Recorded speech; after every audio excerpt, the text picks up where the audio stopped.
3, 2, 1. And I believe we are live.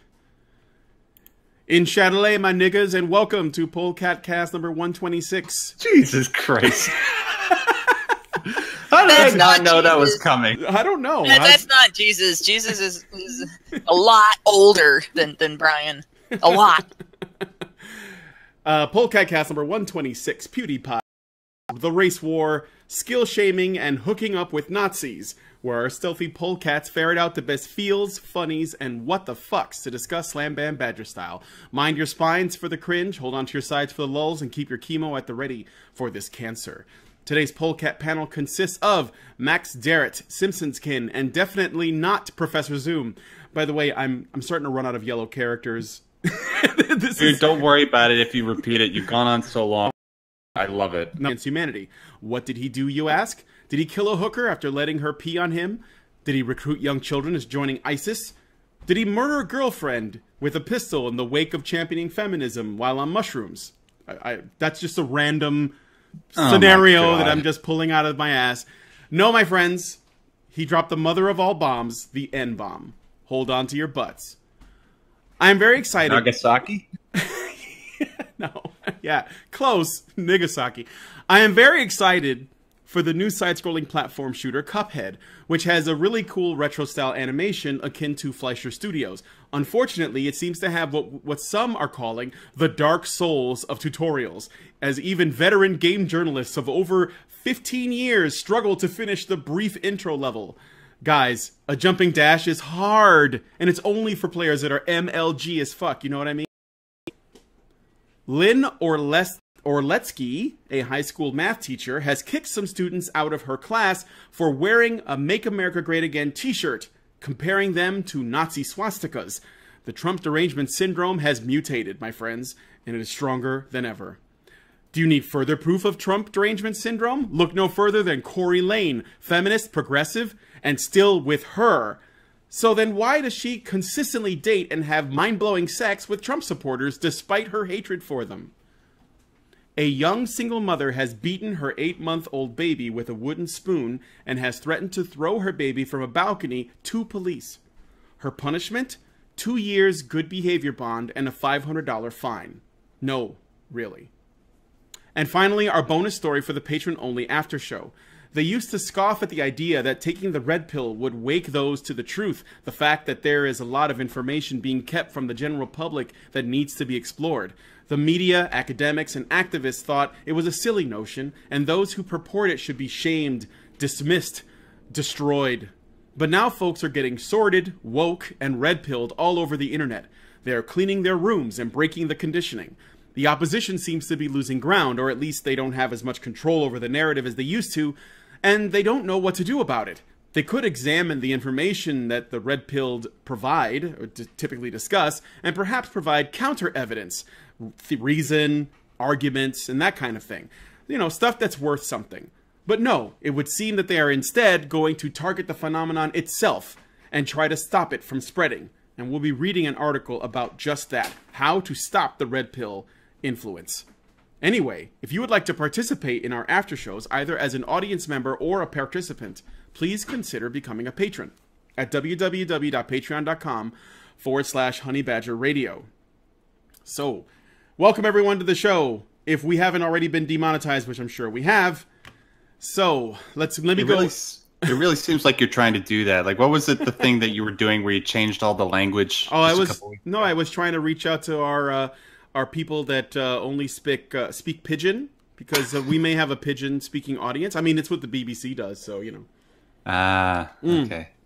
I didn't know that was a large part of our audience. It's not like the people that don't like us are not going to use that against us or anything. Well, I mean, we can't really know exactly what size it is, but that doesn't mean we shouldn't be considerate, Max, and try to like accommodate them occasionally. So that's what she said. Yeah, I was just about to say we don't know what size it is. Jesus. Besides, my take on it afterwards totally shields Brian because it was worse. Oh yeah, and your take was referring to the actual animal. Oh pigeon. Yes, the pigeon itself. the pigeon call, I've- which I have, by the way, successfully used to lure pigeons to the bird tree that all of the birds in the neighborhood like to sit in my parents' neighborhood at least once, just to get revenge on somebody who parked his car underneath the tree. Nice. Actually, I know pigeons that have really great YouTube channels and speak really good English. So at least one. Well, yeah, it's kind of silly to just presume that somebody isn't, presume somebody incapable of understanding proper English simply because they have a vernacular that is spoken in their local area. Mm-hmm. Okay, so let's get into the stories. I will start with the first one. Max, you'll be doing your write-up, but it's a little bit later. So that's cool. Because I thought you were going to be late, and I didn't want to. Normally I open up with Max, but can't do it this time. Okay. Local man utters naughty word. While in a heated game of PlayerUnknown's Battlegrounds, I guess that's the name of the game? Never heard of it. PlayerUnknown's Battlegrounds. Yeah, PlayerUnknown's Battlegrounds. Okay. Felix Kjellberg, I think that's how you say it, better known as YouTube sensation PewdiePie, uttered an N-word during a particularly stressful round. This should be a familiar and relatable situation to any seasoned multiplayer gamer. A situation gets tense, you lose your cool, you shout out something regrettable, you apologize if needed, and then you continue on. Which is exactly what Kjellberg did. But the scent of blood was already in the water. Video game-related news outlets have run article after article concerning this glorified non-event since. I think at this point there's like 50 or so.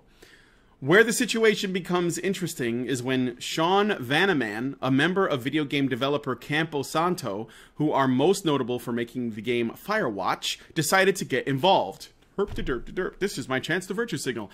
Vanaman took to Twitter to indulge in some virtue signaling of the highest caliber, condemning Kjellberg of being worse than a closeted racist and a propagator of despicable garbage that does real damage to the culture around this industry. Not content with this alone, Vanaman also vowed to file a DMCA takedown against all of Kjellberg's Firewatch content, as well as any future videos featuring Camposanto games. Vanaman has made his intentions clear. He wants to cut PewdiePie off from the content that has made him a millionaire. Kjellberg has since released a brief apology video acknowledging that he made a mistake and that he commits to doing better in the future. Does anybody want to say anything before I get on it? I think the only time he actually fucked up was when he apologized and said, "Sorry, I meant asshole." Until then, he could have got. Until then, it was something any black person would have said, because it's very much a hip hop thing just to call everyone nigger. So if someone just pulls any kind of move, say, "Look at this nigger! Look at this nigger over here!" Yeah. But the fact that he then qualified it by saying, "Sorry, I meant asshole," he just dug himself right in. Don't even do the first step of apologizing, Felix. Okay, first of all, sup my N-words. Second of all, I just want to say, before we get into the wait, Max, wait. Before you do, okay. Yeah. When you this is I agree with this 100%. There's a joke that Louis C.K. has said about when people say N-word. When you say N-word, you put the word in the person's head and you make them say it. So just say nigga, my nigga. No, it's just look. It's not that I'm afraid of saying it. I'm not telling you to say it. I get it. It's not that I'm afraid of saying it. It's just like some words just sound bad, like when on your tongue. It's like I don't like to say the word D-bag just because it's just like ugh. It's hard to explain. Okay. But anyways, there's a couple sides to this. First of all, when it comes to Felix as a personality, as somebody that is watched by 57 million people, he's an idiot. He's an idiot because look. If you're going to have such a large portion of your audience be, 14-year-old kids around the world, this is, swear all you want, say mother effer or whatever, but, when it comes to using racial slurs, I understand that that's going to happen, and people, say that in gaming, and that it's not coming from a place of racial hatred. That happens all the time. But when you're the lead personality on one of the world's biggest social media websites, you got to be a little bit more careful. Even in this apology video that he said that he put out a few hours ago, he's like, clearly I haven't learned anything. And it's on that level, when it just comes to being a public personality, he really messed up, because whenever it comes to saying any type of racial epithet, he should know how the internet works, right? Having said that, does anybody here honestly think that this guy's a racist? No. No way. No. I have a few different views on this, but Max, are you done? Yeah, go ahead, man. Okay. I think there's a couple ways to look at it. Okay, so let's say that there's the practical or pragmatic look of, PewDiePie has a large channel, and it might be bad for his channel if he used language that could alienate people or that could piss people off. Obviously, if you have 50 million, 57 million followers and you use like the wrong kind of curse words, then you could piss people off. You're going to piss people off because there's a large portion of the population that takes offense to these words, so it wouldn't be good for your channel. And I guess there's that view, which I think is, it's pretty pragmatic, and I can't really say much else about it, except that if you were looking at stuff that's going to damage your brand, that's probably something you should not say. Having said that, I also think that the mistake he made is apologizing for it, because what happened after he apologized for it that I saw was that all social justice warriors just double down and they attack, because that's what they do when you apologize. It's never enough, no matter what you say. And the best thing to do is simply stand your ground, and you don't have to necessarily say, I meant what I said then or whatever, but you basically stand your ground in that, because I said this word in a heated moment, while I was playing a video game, doesn't mean that I agree with all of the baggage that comes with this word just because I said it. And I think you could do that, and that should be totally fine. So I think that's what I would say would be his mistake, is apologizing, because people have latched onto it big time because he did it, and he didn't do it to their satisfaction. They either said, I don't buy it, I think he's still racist, because he was willing to say this in public, who knows what he says in private, all this mind-reading shit is happening, or they're saying, oh, he's not apologizing because he said something, he's apologizing because he got caught, he's apologizing that he hurt people, as opposed to all this stuff that I've seen. The third thing, which I think for me is the most important thing, is this. I have always lived in... I grew up and was born and raised in the minority parts of Chicago, in largely black and Latino neighborhoods. Okay, with black neighbors, and I went to school with black students, and I've known them. I've known black people my entire life. Been around them, and I've been very close friends with them, and I've dated them and everything. In my experience, okay. This word has too much power, and it bugs the crap out of me that it is enough to send people over the edge. And one day I would like, and I know that for me, this is a point that I want to make about the word nigger anyway. Okay. This word needs to die. And the only way this word is going to die is if people stop freaking out every time somebody says it, no matter what the context is. And I know that it has baggage associated with it, but no word should have that much power. And I think that, for example, other words have tried to claim the same amount of power that the word nigger has. Two that come to mind is faggot and cunt, okay? And those also get used in online gaming discourse by people. And I think that's for multiple reasons. One, it's like the most triggering thing you can say, and so edgelords want to use it to piss people off. Another is because you could use it like when you're playing competitively and you want to throw somebody off, try to say that stuff to them and see if it doesn't damage their psyche so that you could win a competitive game of something. And another is there are probably people who for sure mean it when they say it. But the only way that these things can affect you is if you allow them to. Anytime a person gets offended, it's their fault. That's what I think. I think that there is a degree of self-control that can be exercised. Like, I was debating this online with Brittany Simon, who I've had on the show as a feminist, and I told her, she tried to equate it to, like say using kike as a way to demean Jewish people.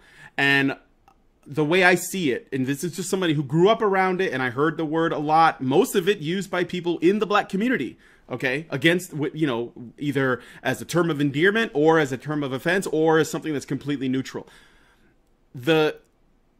you can call me whatever you want. I don't care if people call me a spick or a wetback or whatever you can come up with. Block hopper, I don't give a shit. It's not going to faze me. It doesn't necessarily make you racist.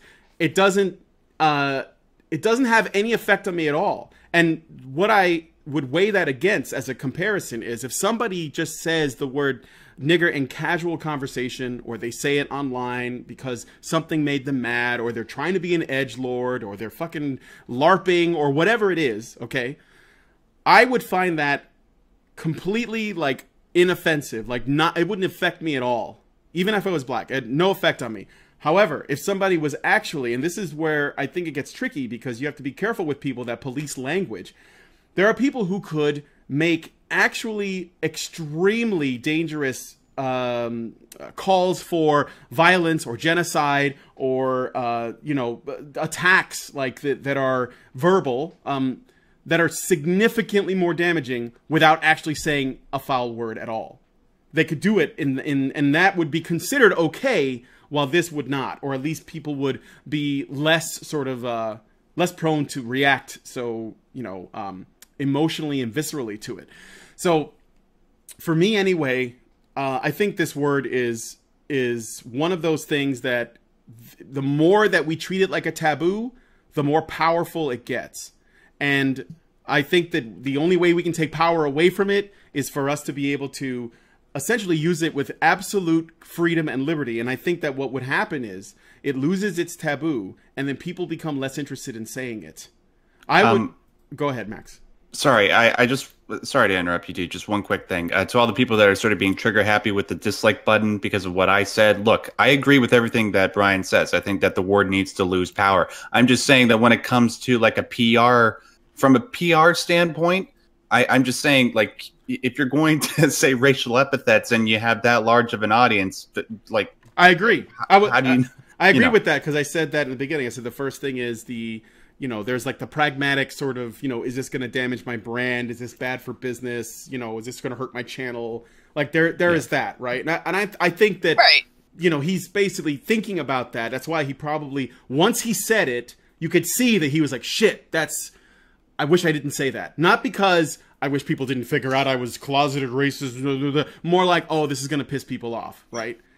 And so I could see that. That's being pragmatic. That's trying to be practical. But what I'm making an argument for here is something that is beyond this. And this is not something that I'm saying, PewdiePie, you can save us all if you just start using the word nigger whenever you want. You can change everybody's minds. It's not going to happen overnight. We already have iDubbbz for that. Yeah. The whole point of taking back the word, as I believe it's called, is, as Brian was saying, it has too much power. Once upon a time, it had the power to silence black people.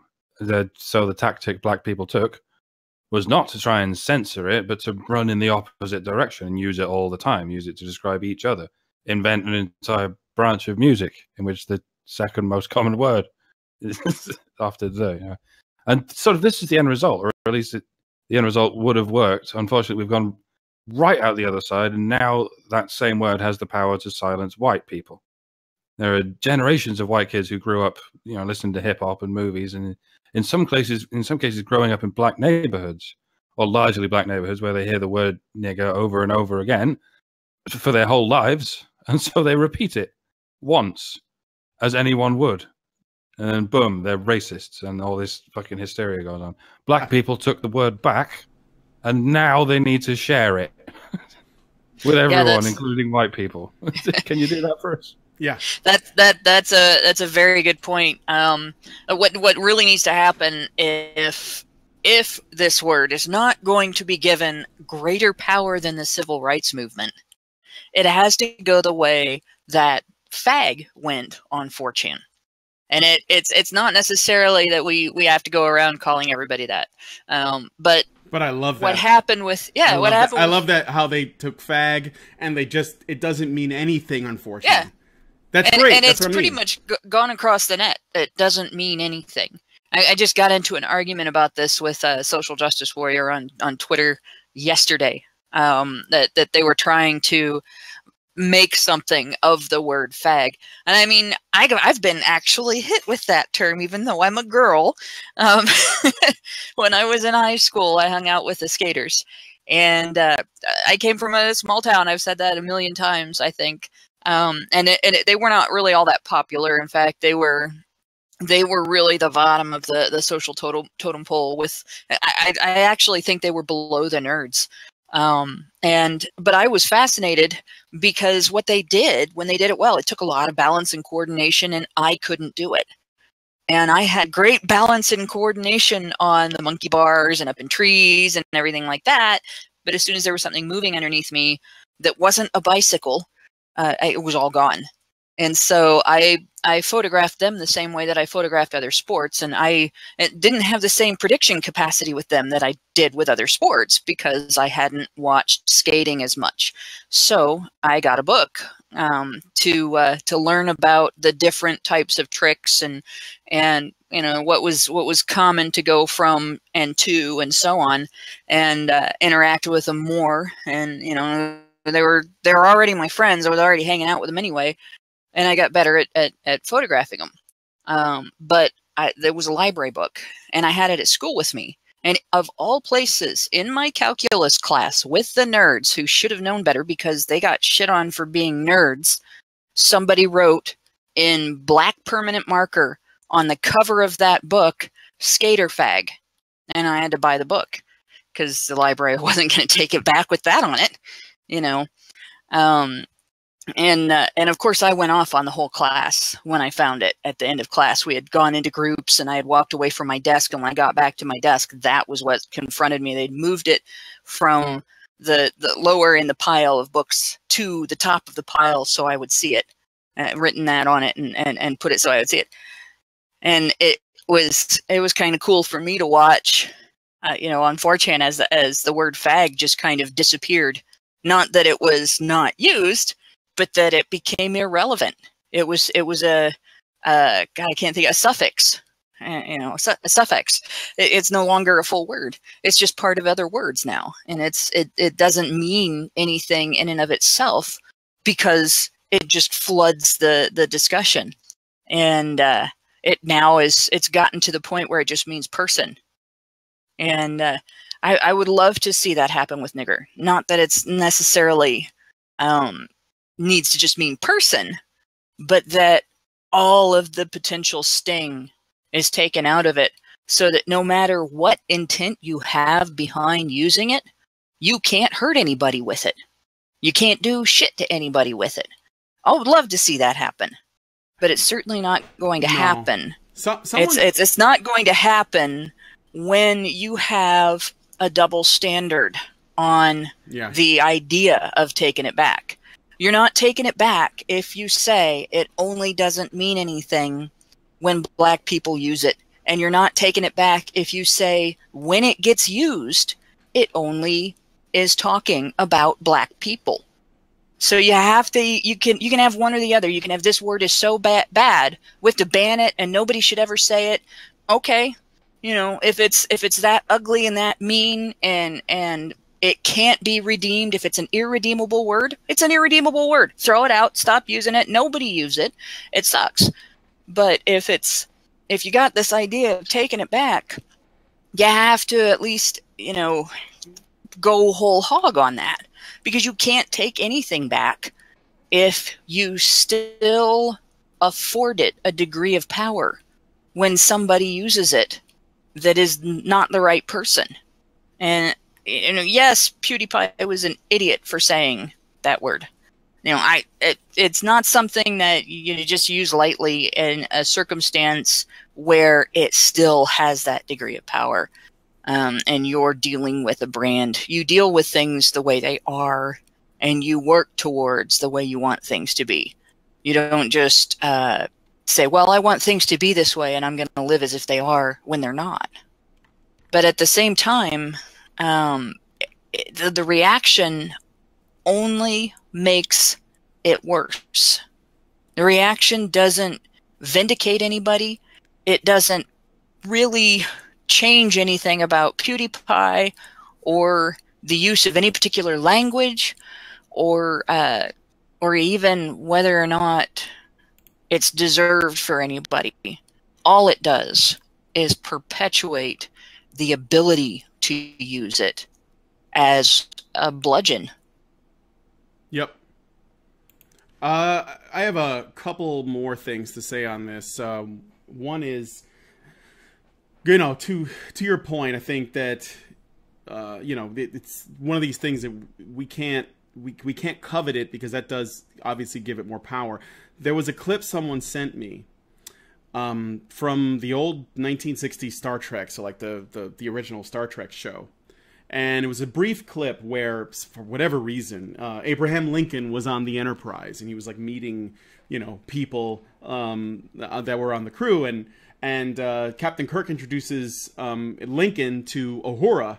Okay, it's the black woman that pilots the Enterprise, and Lincoln says, "Oh, the negress," or something. He calls her a negress. Okay, and immediately after that, he apologizes for it. And essentially, like, self-flagellates, right? Like, oh, I wish Lincoln says, I wish I hadn't said that. It's so, it's such a wrong thing to say or whatever. And Uhura says, why would that bother me? And she basically makes this statement that, we don't live in a time where these words have any effect on us. These words are not harmful. We actually are completely indifferent to it. We are enlightened. This is the future, right? This is the Star Trek future where you can't racially hurt my feelings anymore. And my being black is simply a byproduct of, my genetics and nothing else. It's not something that I identify with strongly enough that this would actually bother me. And I was watching that clip, and I was thinking to myself, this was made in the 1960s, okay? They were aware of this as a concept, and they actually spoke about it on this show, which is, by the way, owned by Desilu at the time, and that's Desi Arnaz and Lucille Ball, who are, what I guess people would consider to be an interracial couple, even though you get into like what Latinos are, and it's not really a race. But anyway, that was actually a really interesting statement, because what I get from that is, and this is something else that I've put out there, and I want you guys in the comments, if you guys know more about this than me, because I don't pretend to be an expert on any of this shit, but it's something that I think about a lot. Okay, I would wonder if the word nigger is more offensive now than it was in the times of slavery and the times of Jim Crow, even if that was what we believe that it was used for, if it actually bothered people back then as much as it does today. And I would guess that it actually didn't, because it was probably used so commonly that it didn't actually affect anyone as much as it does today. And I think it's because we don't treat it like we didn't treat it as sacred as we used to, or blasphemous, which I think is another sort of way of treating something as sacred, right? Like, like porn, for example. I'm sorry we're going to that, but that's something that we would consider to be blasphemous. By some people would call it that, but that actually makes it more attractive. It's like the Streisand effect.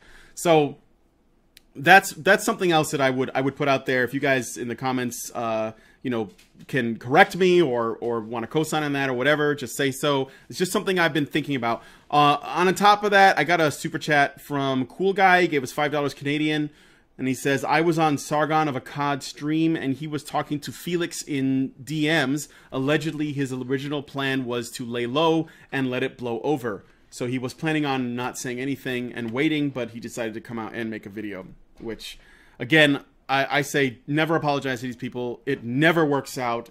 Never apologize, no matter what you did. If you need to apologize, do not do it for them.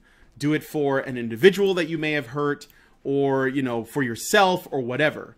But do not apologize to these people, because it will not work. Now, one last thing is we should probably address the DMCA. So, because this is like another part of the story. So Sean Vanaman, who works, is a member of Campo Santo, which is a video game development studio that made a game called Firewatch, I think. They're trying to get him DMCA'd so that none of PewDiePie's videos that feature his game now or in the future could be shown on his YouTube channel. This is as a way of getting back at him for being such a shitlord with that statement. Do you guys have any thoughts on that? Yeah, just shut up. Don't worry about it, dude. Honestly, just like, look, you honestly think that there aren't other people on YouTube who've played that game and used that word frequently while they're playing games, that like, are you just going to go after them individually, or are you just going to go after PewDiePie just because he's, you know, famous? Isn't Firewatch one of those walking simulators too? Well, I heard it's actually pretty decent. I mean, and I was actually thinking about doing a video on it on my own channel because I do some game analysis, but no, I don't think that's going to happen now. Just, dude, really, like, look, we get it. He already apologized. You don't. Nobody's going to think that, you know, if you let his videos stay up on his channel that you're endorsing his behavior. Come on. Like, look, it's like what you said. We got to stop letting this word have that much power. Look, it's not a nice word. It's very impolite. It's the history of the word isn't, you know, rooted in anything particularly good. But if you're going to take it overboard like that, what example does that set? You're showing that if somebody uses this particular word, it's pretty clear that he's not saying it with the intent of, you know, that he has racial hatred in his heart. Just give it a rest. Give it a rest. Well, I want to point out, someone in the comments said that Firewatch is a friend zone simulator.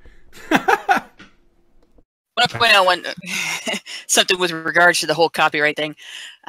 First of all, if these guys are letting people in general use their game as a let's play fodder, so or streaming fodder. So basically, you know, you stream playing a game, they don't file takedown notices of everybody that does that.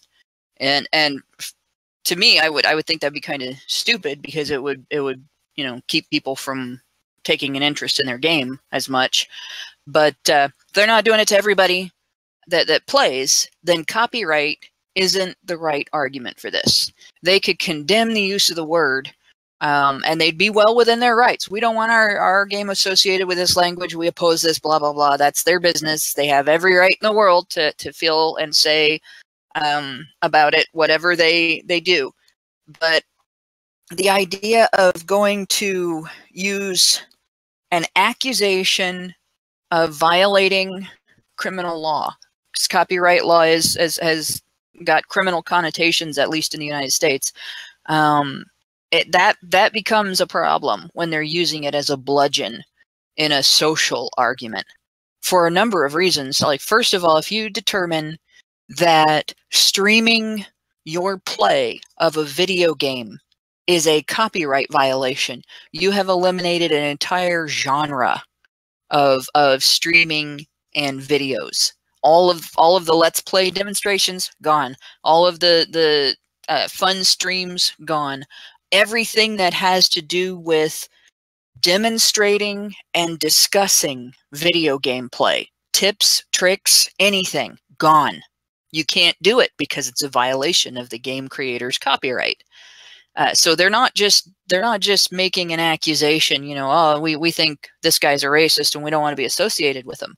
They are using a 20-pound sledgehammer to hammer in a thumbtack, you know, and into something hung on an area of drywall between two studs where it'll go right through the wall, which is really, really stupid. And if it's not a violation of your copyright to demonstrate gameplay, well, you know, joking around and talking and showing, you know, that you're having a good time playing a game, if that's not a violation of your copyright, then neither is it a violation of your copyright to demonstrate gameplay and say something you don't like. So, as far as the copyright is concerned, shut the fuck up before you screw up the video genre that gives your industry free advertising every day. And while I'm at it, if it turns out that this is not only not a copyright infringement, but the individual filing the DMCA knew that and had every reason to know that, had no reason to believe it was a copyright infringement, that's perjury. When you file a DMCA takedown notice, you are filing it under oath. So it may actually be a criminal act to file that claim. So it's something that really should have, they should have really thought long and hard before doing that. It's not a little mistake. It's huge. Just one little thing to expand on what you just said, Hannah, and awesome job just pointing that out, is the fact that, you know, in respect to that particular genre of video making, where it has to center around playing video games and trying to review them in that way. I can't remember what the statistic was. I might be way off with this, but isn't it like on the average late night on the internet, Twitch streams make up like what, nearly 10% of all internet traffic? You guys know what I'm talking about? Yeah, I remember seeing something like that during the discussion around games journalism that took place during the whole Gamergate, like between, I don't remember what part of the whole like year and a half that it was really going. It happened during, but that point was made a couple times.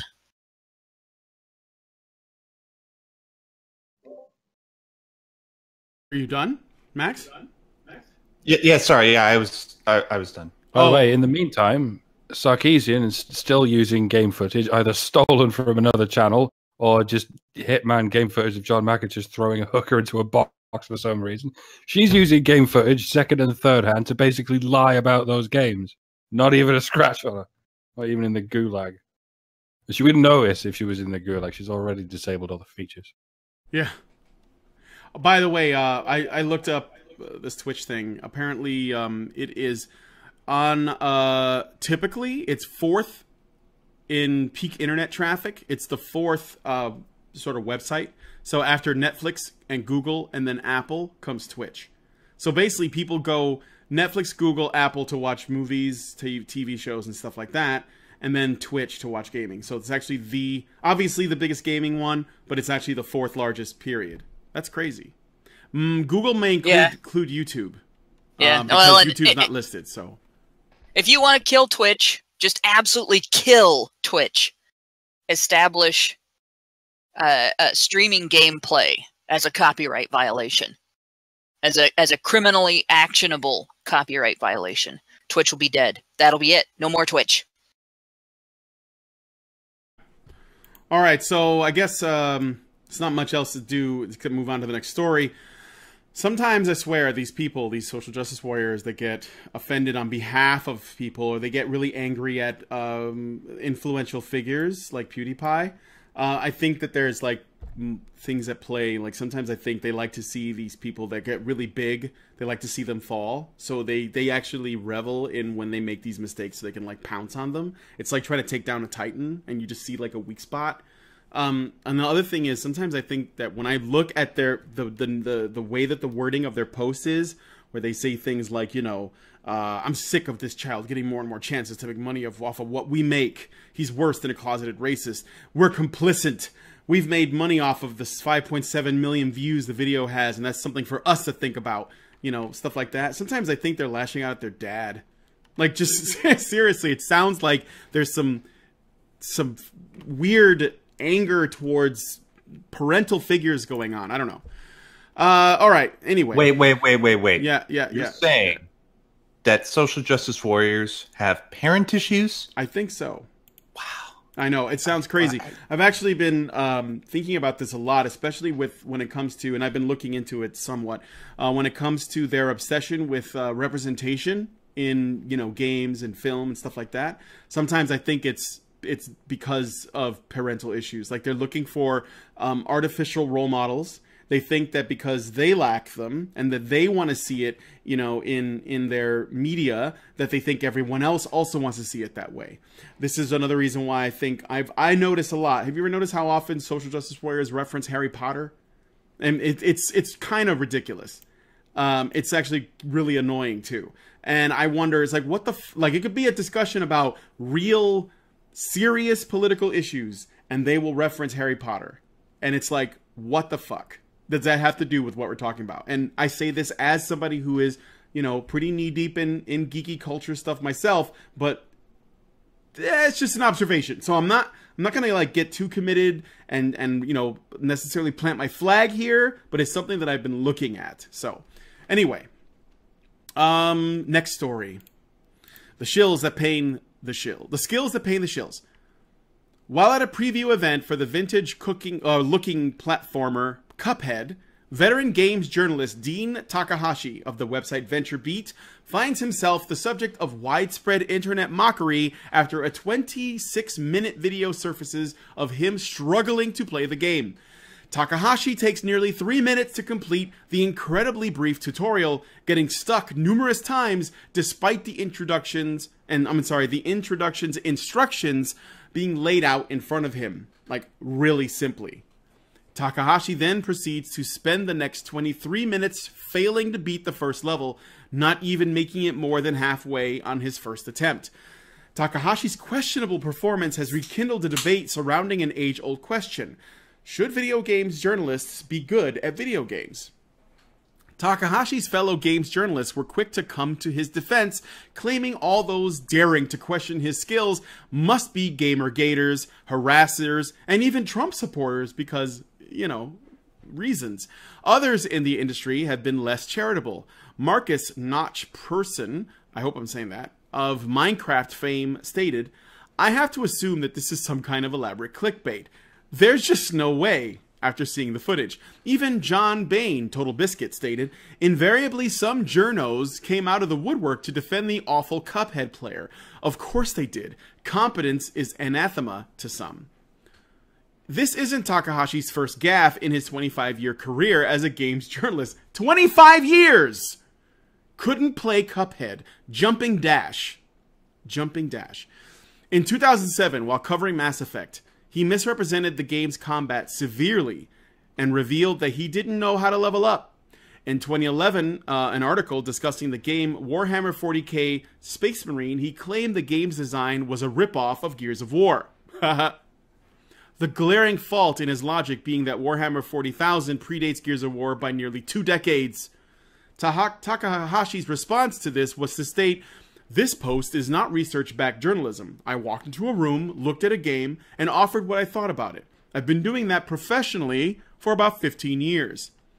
And in 2016, while covering XCOM 2, he claimed to have reached out to the developers to complain about the game's difficulty, seemingly unaware that the game features a plethora of options that makes the game easier.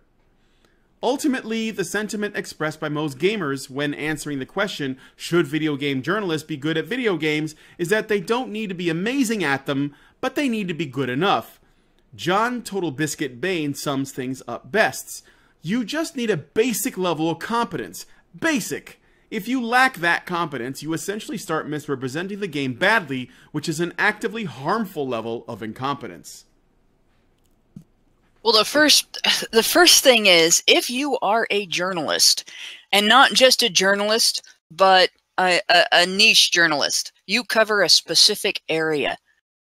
To qualify professionally for covering a specific area, you should learn about that area. You don't go into any area of journalism as a complete ignoramus and claim professional status. That's stupid. It blows my mind that games journalists continually treat games as a topic as if that area is uniquely exempt from that standard.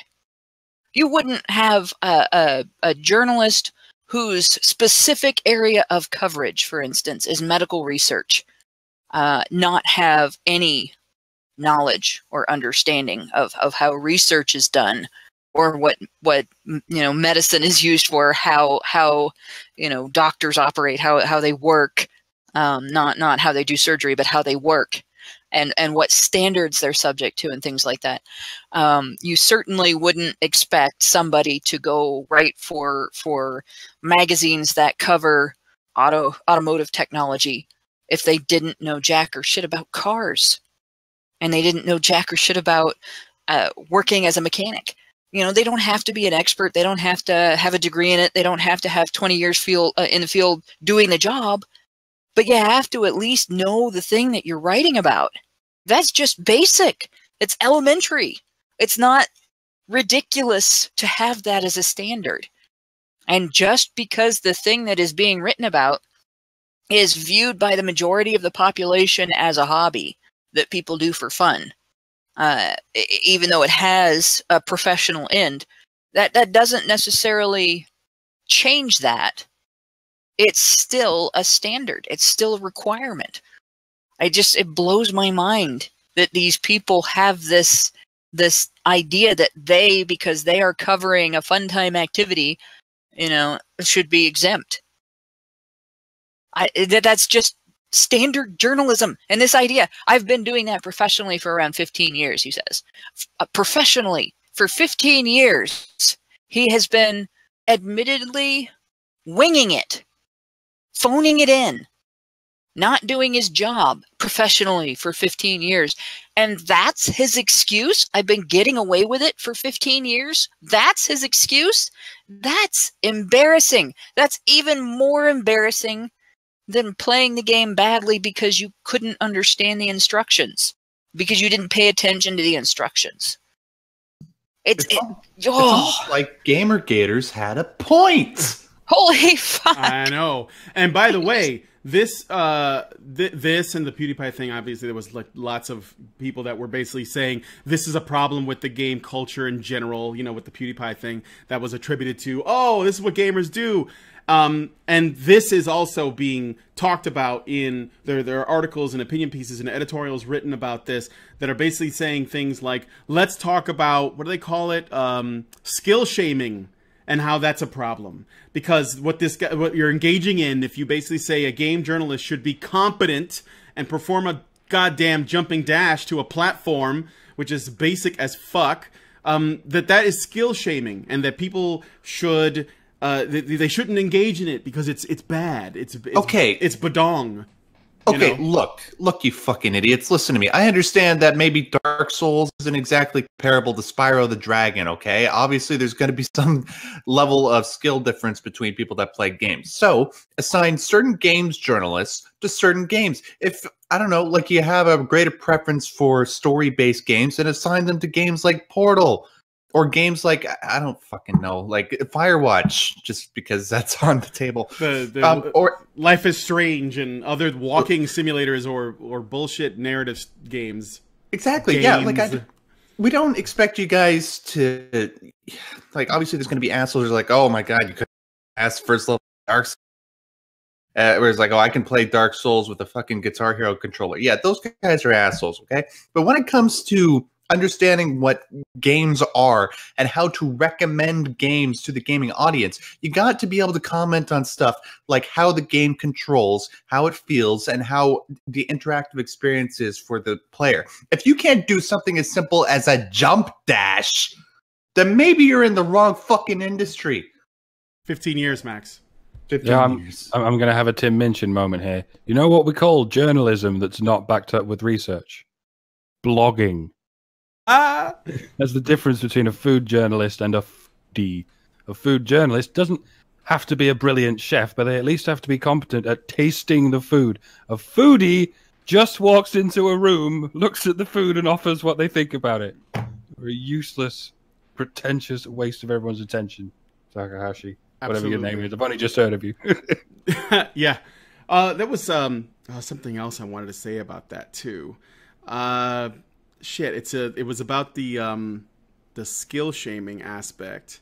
There is a problem that games journalists have with this idea that you should be good at games, and I would offer the same thing that everyone else has said. You don't have to be good, but you should be competent. On top of that, people go to websites affiliated with fandoms or with hobbies and interests. Like they go to, maybe like when we used to do that before we had the internet, people would buy magazines. Like you get one about motorcycles or one about ninjas or one about martial arts or one about bodybuilding or about video games or about comic books or whatever. And what you wanted to get for your money wasn't just maybe a sneak preview or like a look at something that is related to your interests that is sort of, that you're getting a preview of, like a new motorcycle for a motorcycle enthusiast, or a new, video game that's coming out, like previews and stuff. But you also want, from the people who are writing the articles, you want to know that the people who write the articles have, not only do they have access to information that you don't have yet, and they're going to share it with you, like they have interviews, or they get the scoops on stuff, but you also want for them to have as much enthusiasm and passion for the interest as you do too, so that when, and I mean, this isn't, I'm talking in general, because there are some people who are just super duper fans, and you can never know as much as they do, but this is for like the wider audience. The person that's writing articles for it should have insight, and knowledge and passion and interest in the fandom, or in the sort of, in this hobby, that they can offer. This is what people are, they're hoping to get something from it that they don't have.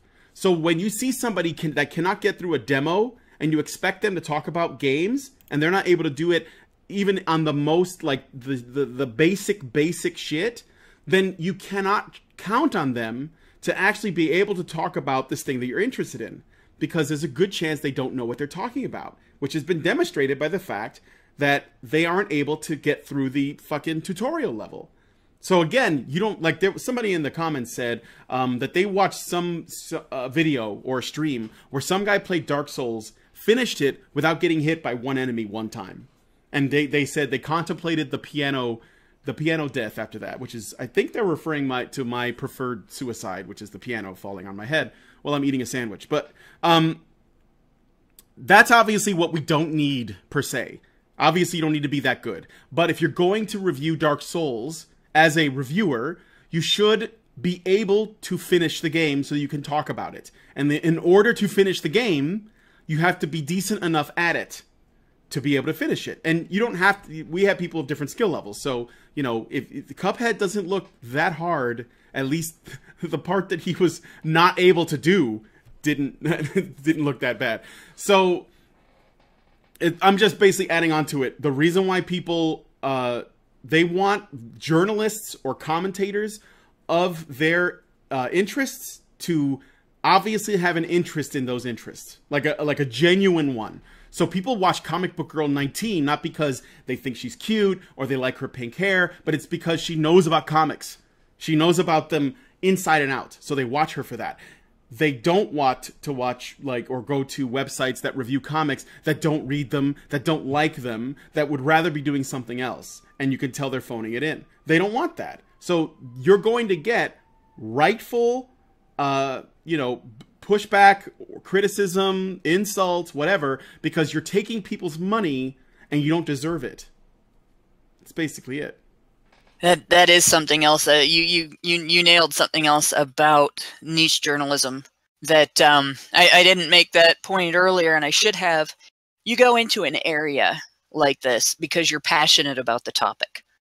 And you're passionate about the topic because you're passionate about not just knowing about the topic, but the active end of the topic, generally speaking. Even at, like, say you're going into journalism around NASCAR.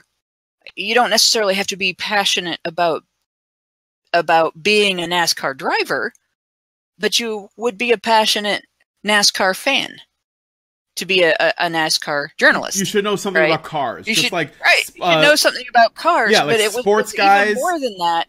Yeah. You should be interested in cars and understand why other people are interested in them.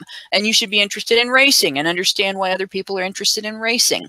And to be a games journalist, it should be the same way. And the journalists on the other side of the Gamergate controversy, the games journos, have continually demonstrated that they don't understand why people are interested in games.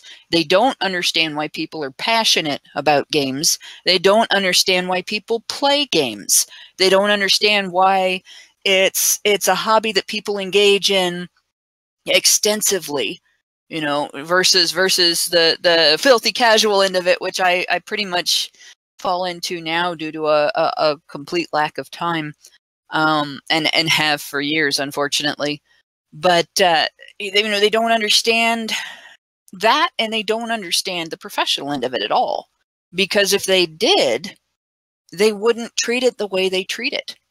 They wouldn't treat it like it was something to spit on. They wouldn't treat it like other people's passion for it was something to spit on. And they wouldn't treat it like the standards of those who have a passion for it are something to spit on. And they do. And can you imagine other niche journalists doing that? I can't imagine somebody writing for Field and Stream, for instance, and just absolutely pissing on the passion for the hunt that other hunters have, or knowing nothing about hunting and writing about hunting, or knowing nothing about nature photography and writing about nature photography, and pissing on a passion for nature photography. That would just not go over well, and nobody would question why it didn't go over well. Everybody would know that was a stupid thing to say. Right, so yeah, it all goes back to knowing your topic and having a passion for your topic, and having an understanding of the people that you're writing for. And it's absolute. It's not just unprofessional. It is incompetence on a catastrophic level to fail at those basic things. And it just, like I said, it blows my mind that an entire area of journalism would be highly populated by people who do that. It's heresy. No. Sorry, it is from the perspective of somebody who's been working as a media person for years. It's heresy. Max? Okay, just one quick thing. I heard about this whole Cuphead thing, and I understood, like, oh, it's a jump dash. That should be pretty easy. And then I just started thinking, maybe I should give him the benefit of the doubt. Maybe the button combination is a little bit complicated.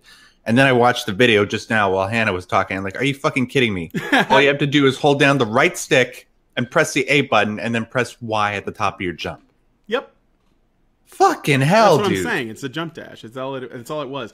I mean, that obviously wasn't the full extent of the wrong that he did, but that was the funniest part. Like, I was just watching that and I was like, this is, you ever like, I have like a nephew, right? And little kid, I remember letting him, he really wanted to play this game that I had. So I gave him a controller and let him play with me. It was Little Big Planet.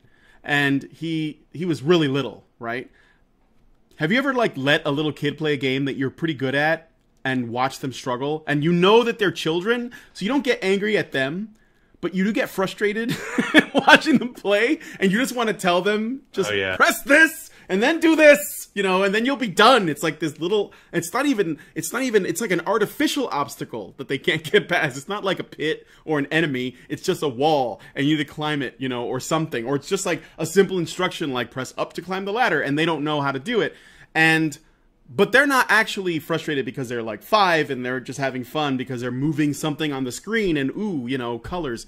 But it is that's what I felt when I watched this guy with like 20 years of experience. I mean, he was 15 years of experience when he was talking about an older game, but at this point he's got like close to 20 years or more than 20 years of experience.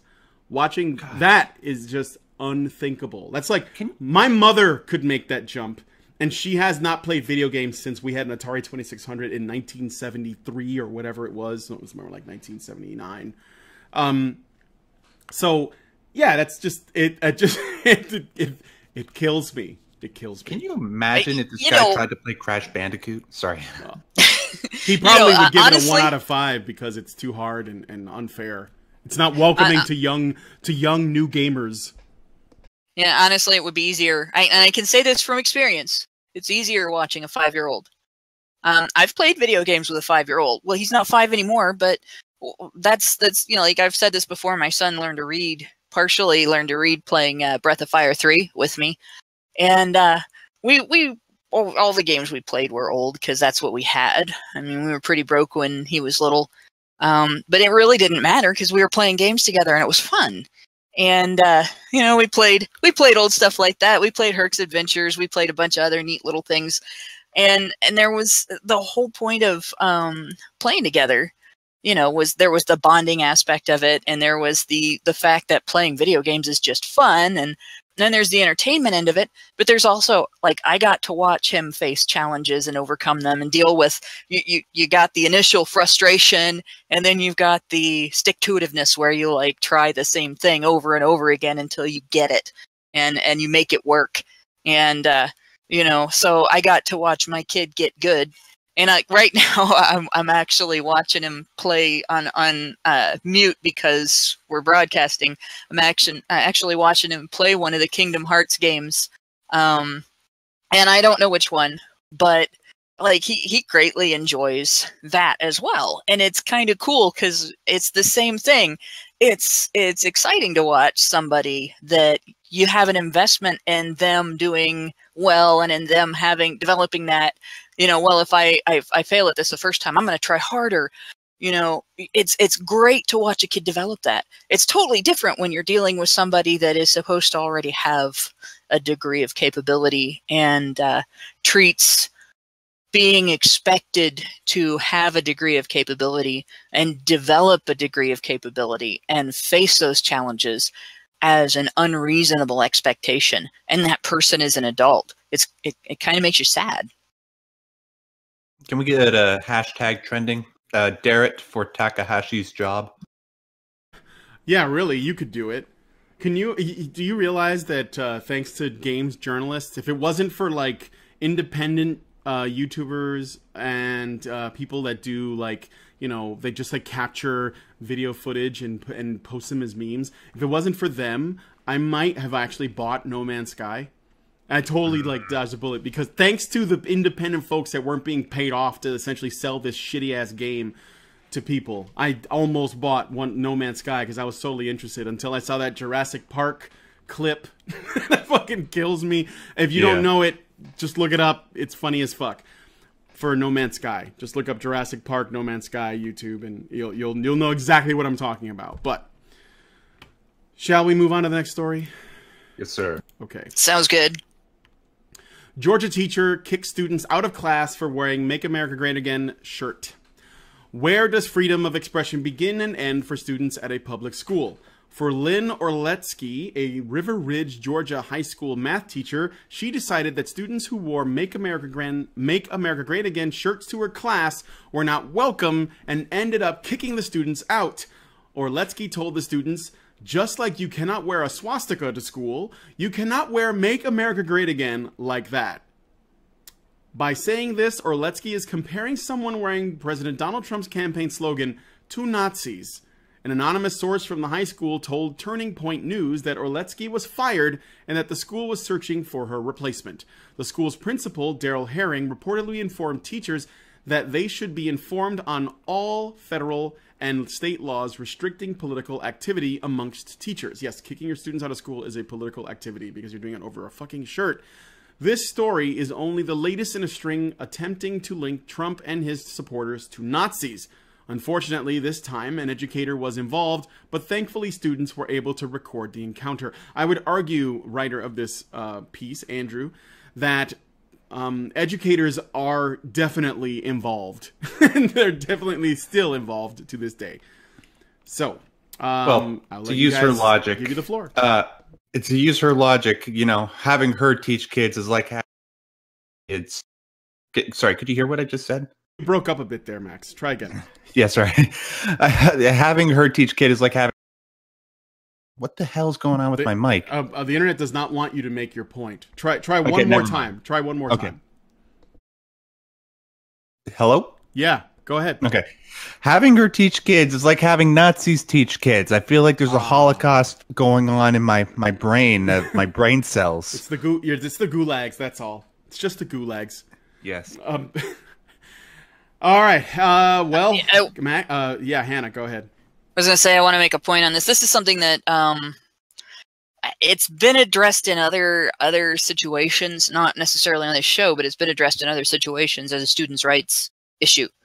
And like, you can't wear a beer shirt to school. That's different. You're promoting something that kids are not allowed to do, and you can't wear nude images. You can't inflict on students something that they might have a moral objection to seeing that it's pretty standard is considered a vice.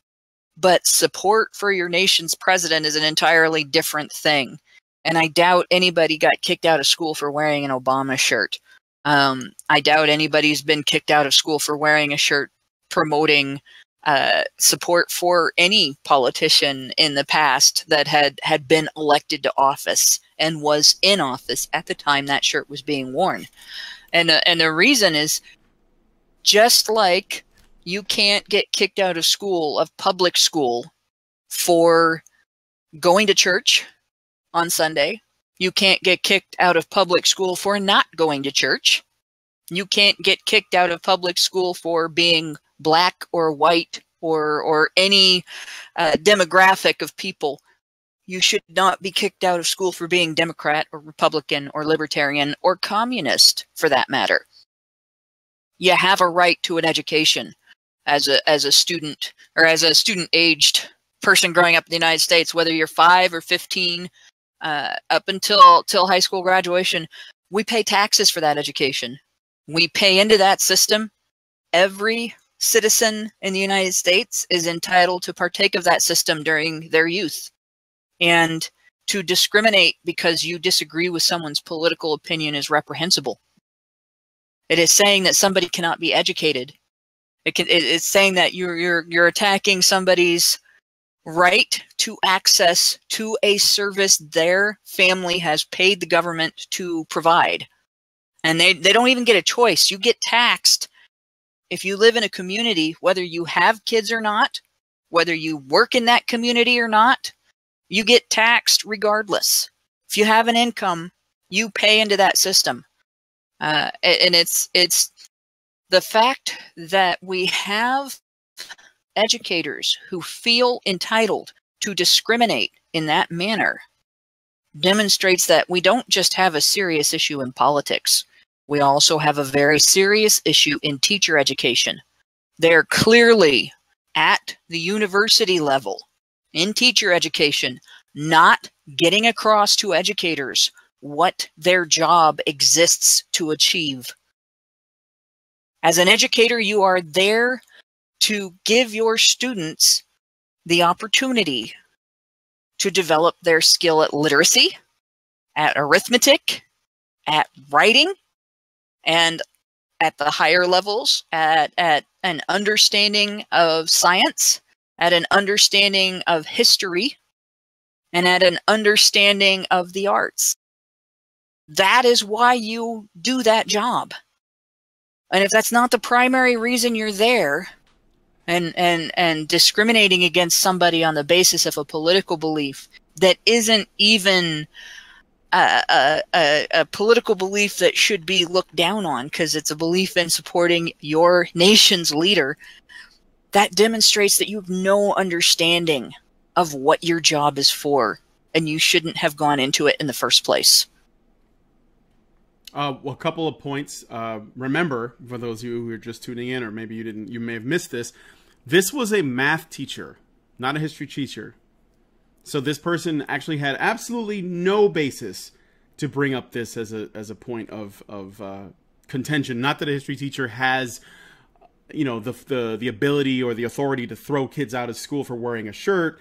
But oh, hell, I would say a history teacher should have known even more, because they should know their history. They should.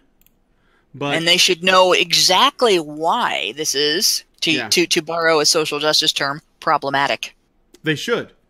The other thing I would mention is, if I bet that if those students were wearing Che Guevara shirts, they'd be fine.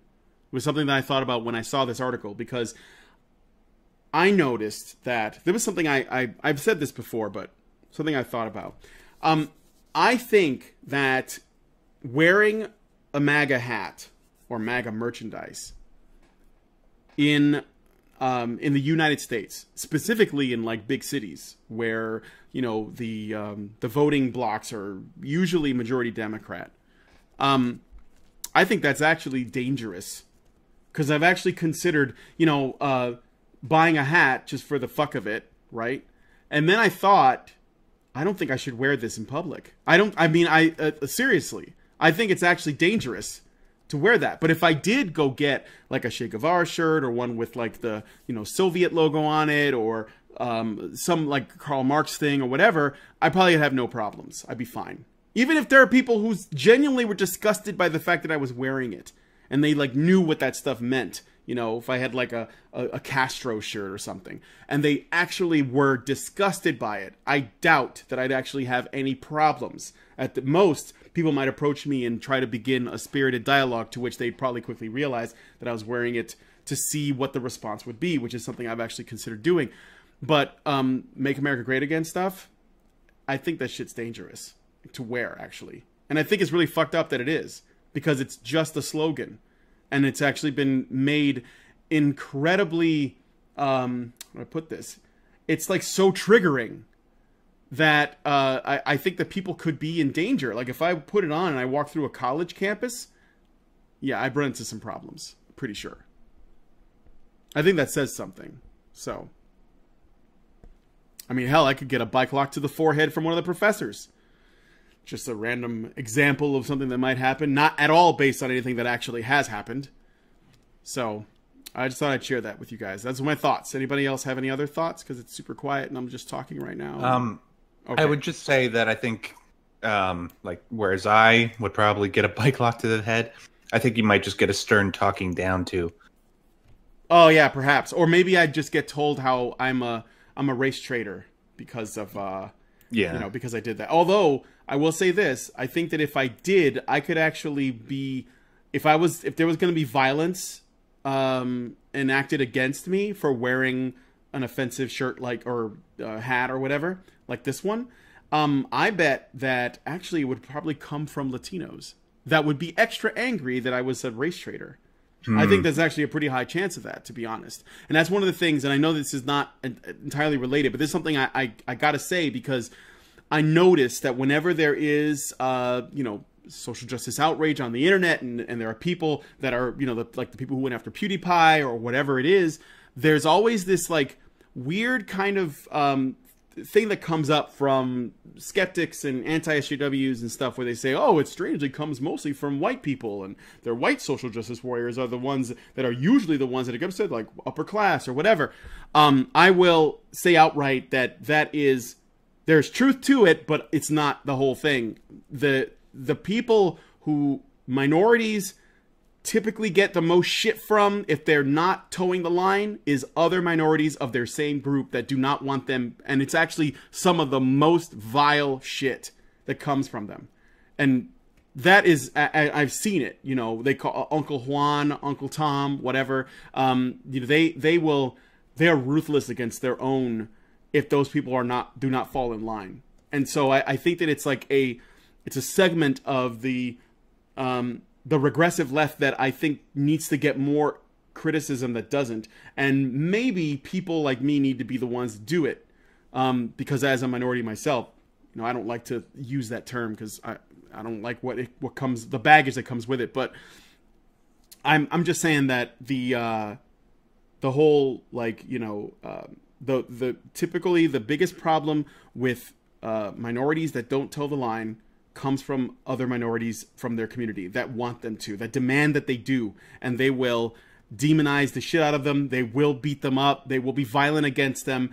And I think that a lot of times people in like black communities and Puerto Rican communities and Mexican communities, like the ones I live in, if there are people that have non-collectivist viewpoints, they usually keep them to themselves because they don't want all the shit that comes with it. So they just stay quiet, they lay low, and they just go about their business.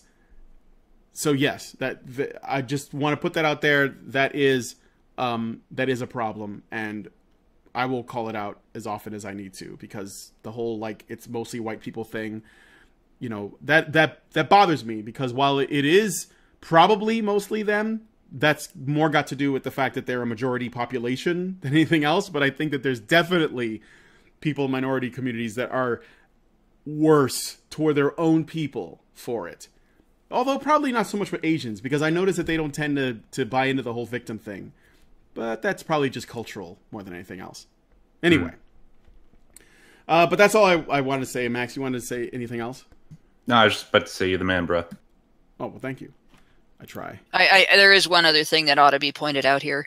The school constitutes a government-controlled institution. If it's a public school, even if it's not a public school, there's a degree to which it's a government-controlled institution in that it has to meet government standards, and students are required to be involved in some degree of educational participation. They're not allowed to not have a schooling plan, whether it's attending public school, attending a private school, or going through the K-12 system or some other approved homeschooling system. So they have to be there, and it is a government-affiliated thing. So censoring political speech, and that's something that Hoyce Sandra in one of the chats brought up. It's censoring political speech is illegal. You cannot censor someone's political speech as an educator, and you're looking at a student. You might be able to censor violent speech affiliated with politics, but it's not violent to say make something great, and it's not violent to support the president, even if the teacher doesn't like the president. And it's not just reprehensible, it may actually be a criminal act in this instance to deny a student access to their mandated and paid for education because of political speech. Last Fraction Zero says, explain Sui Park then. I would say Sui Park is a loser and probably doesn't get much respect from her peers.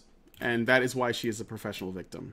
No, Brian, you were supposed to say you're not going to enact the labor to explain who Sui Park is.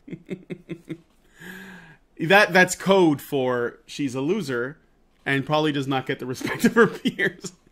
I'm being is that whistle? Is it a whistle? What do they call it? A dog whistle? Doge whistle? So I'm secretly saying something else when I say that. All right. Well, I think that we have beaten this topic to death, so I guess we can move on to the next one. Max, I love this story. I'm gonna hand it off to you. This one's funny. Speaking of Trump. Yeah, speaking of things that are offensive to your brain, ladies and gentlemen, you have to imagine that there are people who are close-minded enough to not have a relationship with because of their political leanings. Obviously, I mean, we just had a good example with the last story. But not with relationships, but more like social relationships. What about people who are so close-minded about their political views that they will have hate sex with their political opposition because of the hot sexual tension? Well, guess what? They exist. And you will only find their story within a sleazy publication like Glamour. A stereotypical radical leftist, Hillary Clinton supporter named Corey Lane, spelled with a K, wrote an essay at glamour.com called "Help, I Can't Stop Hooking Up with Trump Supporters." When Corey has been asked about her worst hookup, naturally she cites Trump supporters, but it's not because the sex is bad. In fact, the sex might be some of the best she's ever had. It's because of the fact that they support Trump and display it proudly that renders even amazing sex the worst she's ever had. Here are a couple of choice quotes. When we met up in person, that pent-up anger would turn into frustration, which would turn into a sort of competitive tension that resulted inevitably in sex. Here's another one. And since I was confident in my political convictions, all that witty banter about tax codes, emails, and border walls was the foreplay I never knew I needed. What? I know. I mean, yeah, this girl sounds freaky, both in the sexual sense and, you know, the horror sense. Someone's tearing down her walls. Things that go Trump in the night. It's gonna be, guys, get ready for the puns. There's gonna be a lot of puns in the next few minutes. I'll say this, though. Give me like 10 minutes with this girl to explain why the American economy would become irreversibly fucked under Clinton. And this girl could have probably the best sex the world has ever seen with me. And that's not just because I'm a sex machine. But anyways, to conclude, she gives... Don't laugh at that. To conclude, she gives an even greater insight into her madness as she blames her salacious behavior on competitiveness. Quote, I'm an extremely competitive person, and knowing that the guy I'm with is on the winning team even though I'm still correct, just forces the competitiveness into overdrive. Even when my annoyance with Trump and his supporters turns into depression, anxiety, and frustration, I still get an odd sense of vindication after sleeping with one of them.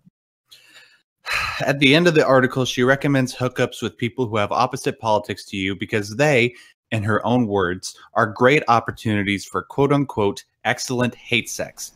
And now, false rape accusations, if you're really yeah, going exactly. up to it.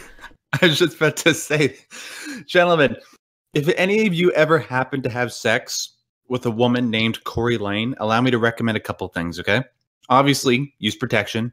But instead of recommending you use a condom or a diaphragm, instead, tell her that you should build a wall.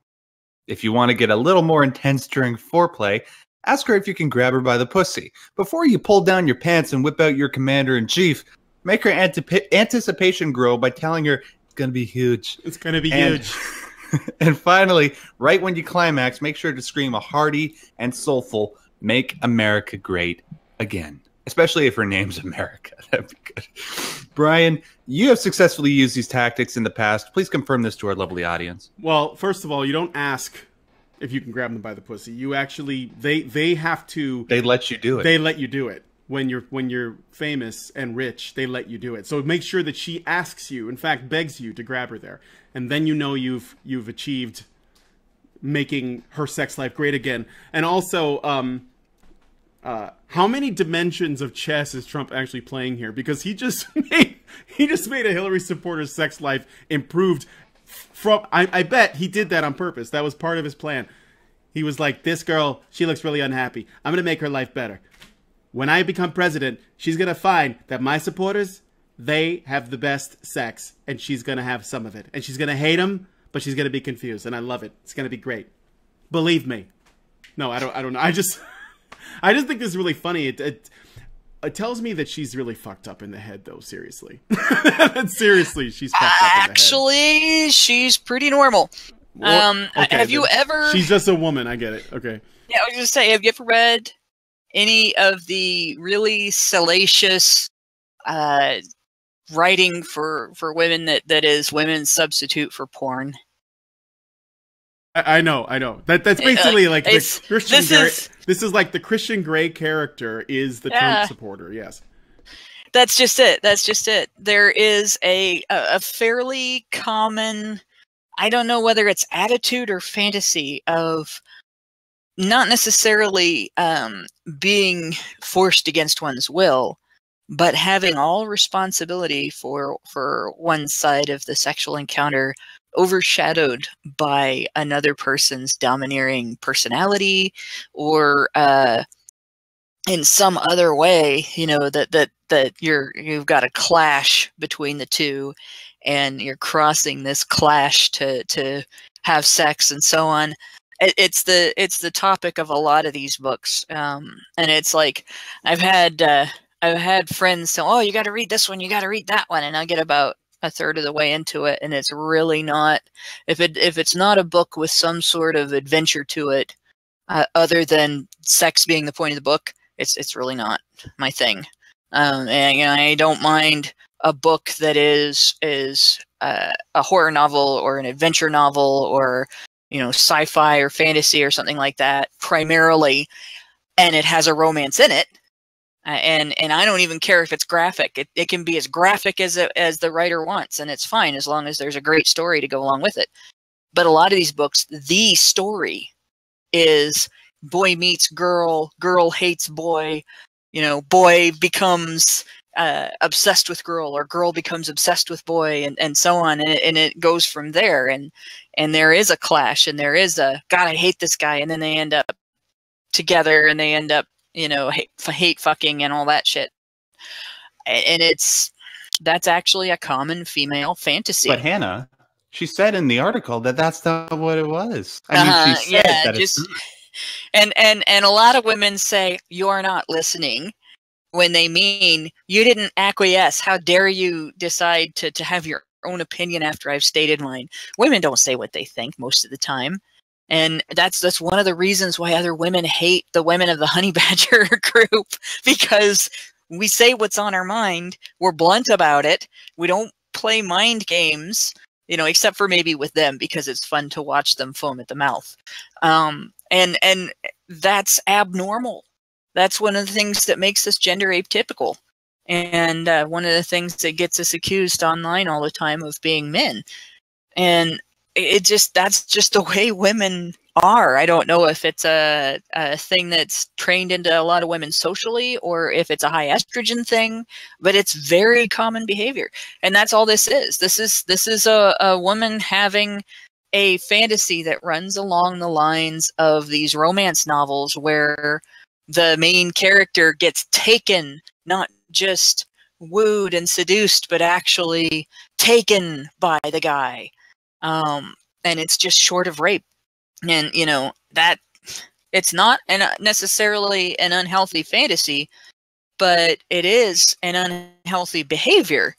I mean, you end up making a permanent real someone who have taken this attitude towards this person, for this person, and then you end up making this person responsible for himself and you, and more than his share of responsibility for the relationship. The relationship is doomed to fail. You're doomed to self-perceived victimhood, and you present a significant danger to him in that, you know, this is going to lead to an accusation of some sort or another. And so, like, it's extremely unhealthy as a real life behavior. But it isn't abnormal necessarily at all as a fantasy. That's just the way it is. I think it's the previous. Sorry, I think the previous story kind of relates to this one. Like you ban it there, and it becomes, well, anything you don't let children do becomes the forbidden fruit in adulthood and for life. We keep telling children drugs are bad, rock is the devil's music, and so on.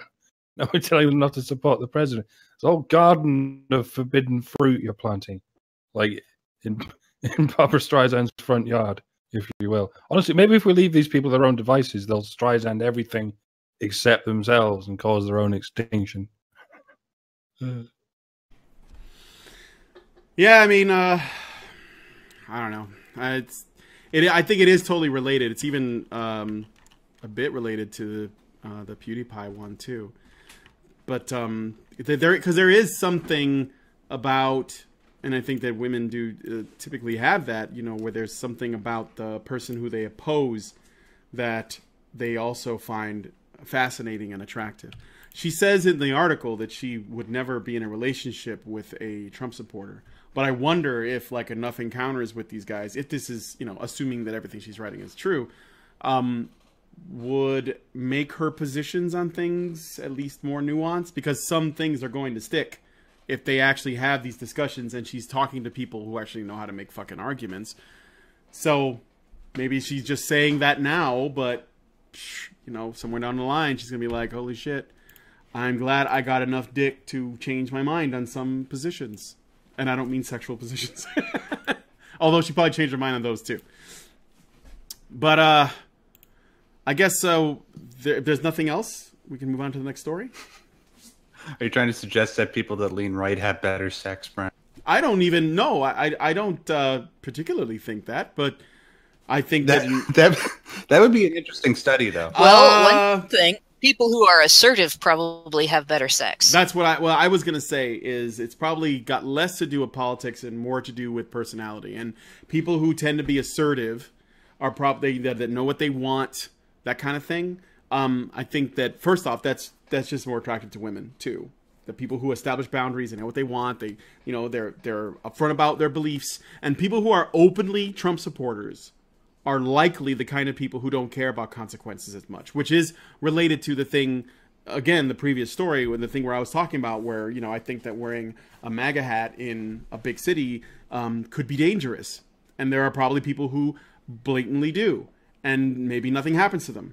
But I think that there is definitely something in that personality that does make them more sexually attractive and therefore makes the sex better. Because then you know that person knows what they want, you know. And when it's you, then that's hot, right? So I think that's what it is. I wouldn't say that right-leaning people are particularly better. And I also wouldn't say that they all, like, you know, the only thing they like to do is missionary. I think that's a straw man. But But I think that it's definitely going to be people who are, I know what I want, I know what I believe, I have conviction in that, I have arguments, I'm going to make them, I don't give a fuck about what you think, you know?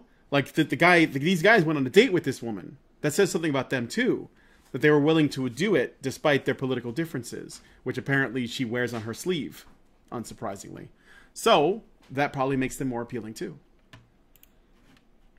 Okay, so, next story. This is the last one. When you're a cute young woman, bashing babies is far from the most serious of crimes. You may have seen the sickening pictures of a baby with bruises all over her face on social media. The 8-month-old sustained bruises over her eyes, nose, and cheeks, done by her own mother, Lorian Norman, who repeatedly bashed her face and body with a serving spoon, one of those wooden ones. After the incident, Norman had threatened to throw the baby from a balcony to police at 4 a.m. Both mother and child were taken to the hospital. Initially lying to police, Norman claimed her daughter took a fall at a play gym the day before, but the pediatrician exam disproved this. Norman, 26, was sentenced to only a 2-year good behavior bond and a $500 fine. Her former partner, Shane McMahon, had posted the story of abuse and pictures all over social media. After the sentence, Norman messaged him, bragging, "So, I'm not going to jail. What's your next move? Even with everyone against me on social media, I still made it, and I'll be having part custody within a year." Shane McMahon, the now single parent of the 2 girls he had with Norman, is disgusted by the outcome and said this is all just a game to her.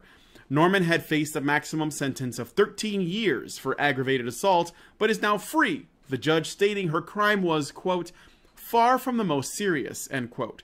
"I'm not being sexist, but if it was me, I would be in jail," McMahon told news.com.au. So this is in Australia, by the way. The judge said despite Norman's troubled adolescence and borderline personality diagnosis, he has optimism that she will turn her life around as she seemed remorseful of her actions. Norman is under the supervision of a community corrections officer and must complete any counseling, assessment, or therapy programs deemed appropriate by the officer. A Change.org petition went viral last week with the hope that in its delivery to the Supreme Court of South Australia, an appeal will be considered. It now has over 50,000 signatures. McMahon is also planning to fight the decision, saying, quote, "How do they expect me to hand over my child to her? How do you expect me to put her back in the arms of that person?" End quote. Okay. This is unfortunately, our last story is actually the really serious one. So if anyone has anything to say about this. Yeah, this is absolutely atrocious. This is a situation that clearly demonstrates that when the courts use the phrase best interest of the child, they don't mean it. Because it's never in the best interest of a child to be subject to a basically political move. And this is a political move. When you decide that something isn't serious because a woman did it, it's political. And you know, the father there is right. Her former partner there, he's right. If a man did something like this, it would have been viewed as the violent act that it was. In fact, the violence of it might even, if at all possible, have been exaggerated. And what is being ignored here is the child doesn't give a shit who, male or female, hit him. Now, obviously, being betrayed by one's parent, one's trusted parent, would have an impact on top of the pain and suffering and fear and trauma. But at that age, what the child knows is, that hurts. I can't do anything about it. It's going to continue to hurt. I don't know when it's going to stop. And I'm scared. That's what the child knows. What the child doesn't know, and the judge should have known, is at that age, the child's brain is significantly more vulnerable to injury due to an impact to the head than as an adult. And it's have been all these miracle stories where, you know, because babies are more flexible and so on, they haven't been injured in circumstances where you would have expected them to. But there are equally tragic stories in which babies have suffered catastrophic brain injuries because their brains are less protected. Their heads are more vulnerable. Their whole body is more vulnerable. So no, this isn't not serious. This, just because it was a spoon doesn't mean it's not serious. This woman hit her baby in the head. You don't hit your baby in the head. And to underscore how serious this is, thousands of people a year sue for whiplash and find out you can't get, you know, more than a few $1,000s because it's not treated as a serious injury. But shaken baby syndrome is a whiplash injury. So what you can survive to a higher degree as an adult, and it can be that injurious if it's a hard enough whiplash as an adult. I mean, you can break your neck that way. But what you can survive more easily as an adult can actually kill a baby. And the idea that this judge didn't consider that because you have this wide-eyed, innocent-looking, cute little blonde girl in the courtroom with alligator tears and you know, the Bo Peep face. I'm so sorry, I did something wrong. Can you ever forgive me? And the minute she's out of the courtroom, she taunts the father. That's obvious borderline shit. Yeah, Hannah, you there? Hello? Shit, what happened? Hello? I gotta leave and come back in, I guess? Hello? Man, is his name? Oh, it looks yes. like. There you are. I hope he. We the audio cut out for some reason. I had to leave and come back in. You were talking, and I think I missed about like maybe the last 10 seconds or something. Sorry, guys. This fellow really. I hope he is able to find a way to prevent that child from going back to that mother's house. This is a woman who should not be alone with her child. It looks like his fear is she's probably, like, when she's done with this, she's probably just going to get custody right back. So, and you know, the sad thing is that has happened in other cases. Hell, the 7 years in hell case I keep referring to. Okay, a short time before the incident that led to protective custody, and the incident that led to protective custody was the ex-wife's second husband beating the little girl black and blue. Like, she had bruises all over her face, great big ones. And this was a cute little, like a Shirley Temple cute little kid, okay? So the husband who was like the divorced husband, her father, he had gotten together with his next wife. She had the presence of mind to take pictures, and that is what like take pictures while the child was still tear-streaked and terrified, actually. I don't know if I'd have had that presence of mind. And that was what convinced Child Protective Services to give the father protective custody of the child. But a few weeks or a few months earlier, there had been a 911 call from the 6-year-old child that was the child of the vexatious litigant herself and the abusive second husband. That child was actually the reason for the divorce, if I understand correctly. In any case, or no, he was the child from the previous marriage. Anyway, he was 6 years old, couldn't wake up any of the adults in that house because they were all so stoned they couldn't be roused. The cops showed up. There were several children in that house, 6 years and under, unattended, hungry, dirty diapers everywhere. The place was a wreck, you know, and they failed to file a report with Child Protective Services, and that did not lead to any custody change. So there was a situation where this 4-year-old was vulnerable. This 4-year-old girl was vulnerable and was left neglected. Hannah, I'm sorry. Yeah. Looks like there's lag. Michael Keller is asking you to, if you could, repeat the last couple sentences. I guess the lag is interrupting you for some reason. Well, I know what's going on because I looked in the task manager on both my computers, and you guys probably, if you look in your task manager, you'll see the same thing. Windows is pushing through an update right now, and I tried to stop it. You can't stop it. It will just keep coming back. So Windows is actually taking over everybody's computers right now and pushing through an update. But in any case, yeah, quite. It would be really convenient if you could put that on hold and say, I want to do this at X o'clock on date, and and so on, and let it happen while you're sleeping. But no. Anyway, so the basic version of this is, or the short version of this is, in that custody situation, which was already contested, you had a blatant act of neglect of a preschooler get ignored because the person engaging in neglect was the mother. And it wasn't even just that child. There were several children in that house that were neglected, and the police did nothing but call other family members to temporarily come get the kids, and they were all returned to the people in that house. And that was what preceded the beating that led to the change of custody. So I've seen stuff like this happen before.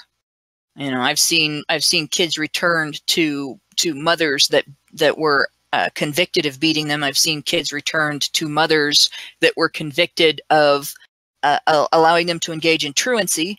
I've seen kids returned to mothers who were basically neglecting them due to being alcoholics. I've seen kids return to mothers who they were taken away from by Child Protective Services because of dangerous neglect situations involving drugs, and then they were returned to those mothers even when there was a father available who was in a better situation, who had family support, and who demonstrated an ability to provide better care. So it's awful and disgusting, and it's a reprehensible act on the part of the judge. And it disgusts me even further to say that it's not at all surprising. It should be shocking. Yeah. Mom is a thought, too. Just throwing it out there. Her pictures are just like she's got the deer fucking Snapchat filters and... Anyway. Yeah, dude, I'm sorry, but don't put your dick in pussy or in crazy. Just be careful. I mean, definitely put it in pussy if you want to, but, not crazy. Yeah, I mean, Hannah basically said everything that I would have said on it and way more, so I don't know what else to add except, this is fucked up, and I hope that if you guys want to help, definitely sign the petition.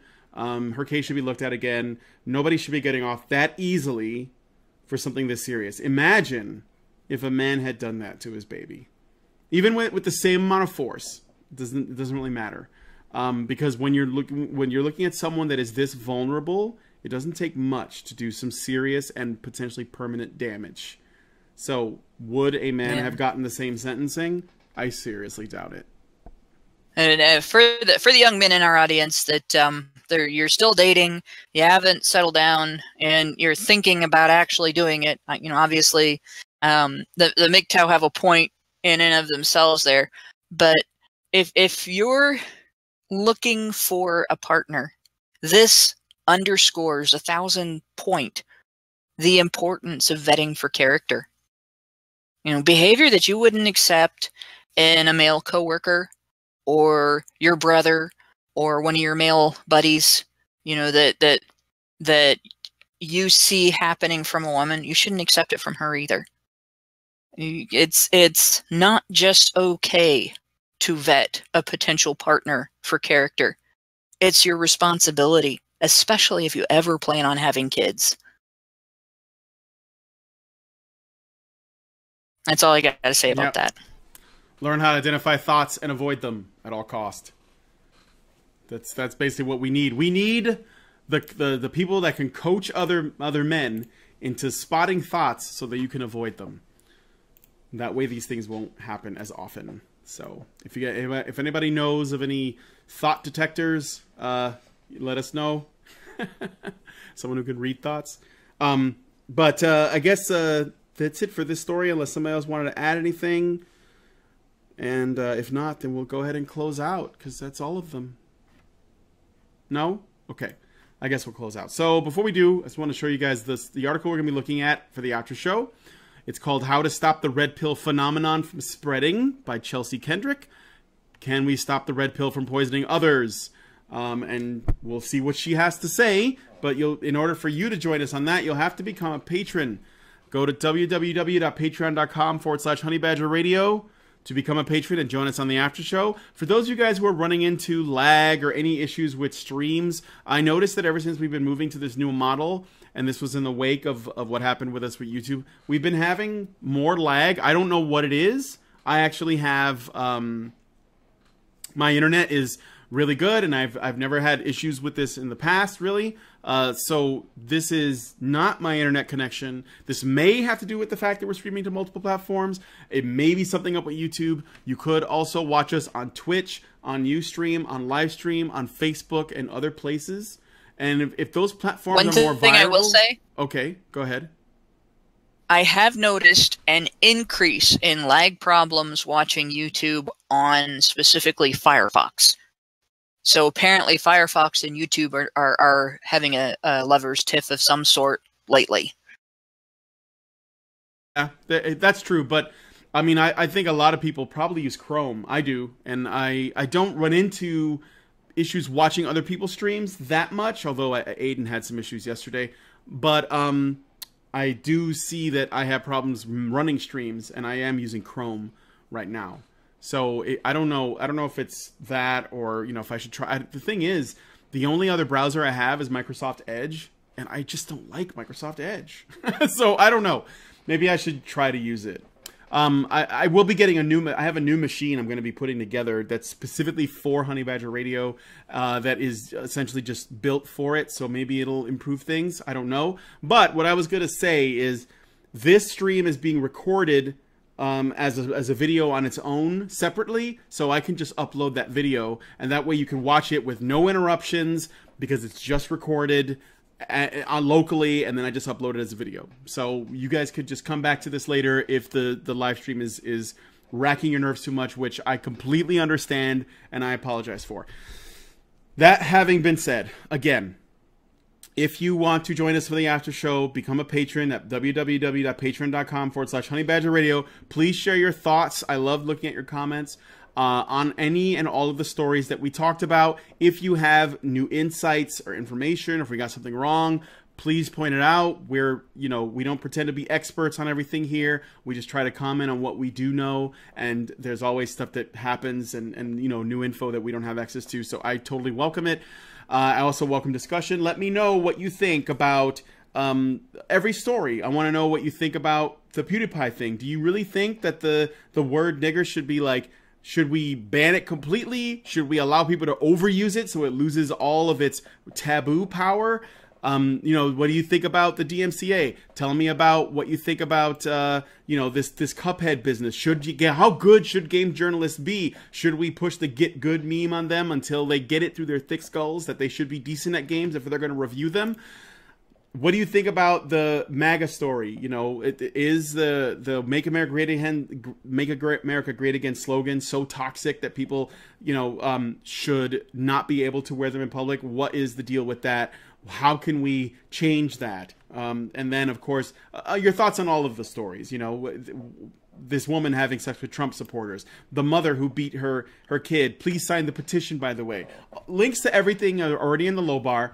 That will take you to the show notes, which is on our Patreon page. If you don't if for whatever reason you don't see a link to the show notes, please put a comment reminding me, because I usually add them after. But if you need to find them right away, just go to our Patreon page. All of the links to all of the shows are there with the show notes, so you can always just look at them that way.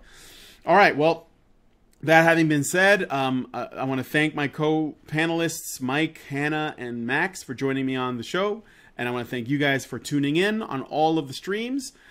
And don't forget to hit the like button, subscribe, share, comment and everything. Just like spread us out. Spread us around like so much butter on bread. That's not meant to be sexual, but I think it came out that way. So it was totally meant to be sexual. Come on. No, I was actually thinking about the Lord of the Rings quote where, Bilbo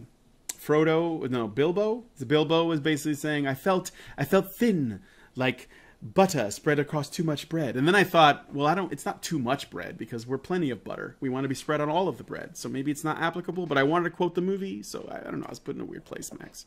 Yeah, that was one of the most sexually tense scenes I've ever seen in a movie. Well. By the way, Brian, is your muffin buttered? No. If it's not, okay. If it's not, would you like me to assign somebody to butter it? Yes.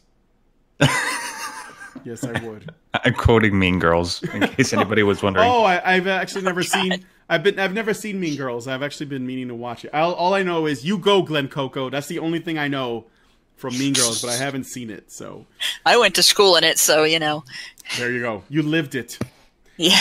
So Hannah is basically saying that she actually lived in South Africa and then came to America, and that's when all of the things happened. So. It pretty much, if you consider the living on the side of a small town where, that old saying, that's back when the men were men and so were the women. The girls were not, it wasn't tolerated for girls to engage in relational aggression as their primary means of assertion because they were minority in the neighborhood, in every age group, actually. So you acted like the boys or you got ridiculed for it. And of course, a noogie does not count as hitting a girl. It's a sign of affection, even if you do it really hard and with mud. So you learned. And then, you get into junior high and you meet the girls from the other side of town for whom relational aggression is their primary means of communication and boundary enforcement, and you're lost. Like, holy fuck, what did I walk into? Who are these people? Is there something mentally wrong with them or me? So, yeah. It's with you. Yeah. It's you. Like, I might as well have showed up from Africa. I miss the rains down in Africa.